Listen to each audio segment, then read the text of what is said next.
શ્રાવણ માસનો ત્રીજો સોમવાર અને સાથે રક્ષાબંધનનો અનોખો સંગમ અમદાવાદના શિવાલયોમાં લોકો ઉમટી પડ્યા છે।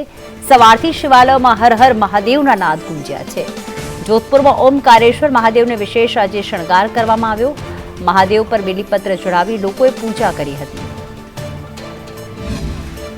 શિવજીને ભજવાનો અનેરો અવસર એટલે એક મહિનો જે ગણાતો શિવજીને પ્રિય પણ હોય છે ને શ્રાવણ મહિનો, અને શ્રાવણ મહિનાના ત્રીજા સોમવારે સંદેશ ન્યૂઝ પર કરો ઓમકારેશ્વર મહાદેવના દર્શન કે જ્યાં શિવજીની આરાધનામાં ભક્તો ત્રીજા સોમવારે પણ વ્યસ્ત થયા છે અને ભક્તિમાં લીન થતા નજરે પડી રહ્યા છે।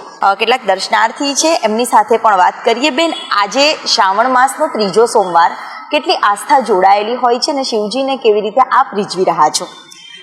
આમ તો ભગવાનને ભજવાના દરેક દિવસો સારા જ હોય છે, પણ સારા દિવસોમાં શ્રાવણ મહિનો અને એમાંય પાછા સોમવાર એટલે અતિશય ભગવાનને વાલો પ્રિય, અને જે ભગવાનને વાલું હોય તે ભક્તને સ્વાભાવિક છે વાલું જ હોય। એટલે સોમવારનો શ્રાવણ મહિનાનો સોમવાર એટલે અતિશય આસ્થાનો દિવસ। તો બેન, તમે શિવજીને કેવી રીતે રીઝવો છો?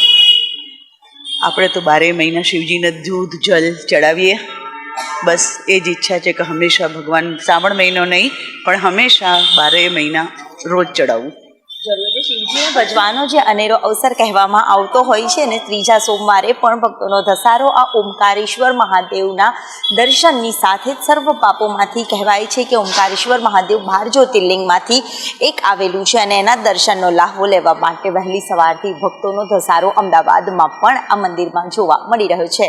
કેમેરામેન ચેતન પરમાર સાથે દિવ્યા ચૌહાણ, સંદેશ ન્યૂઝ, અમદાવાદ।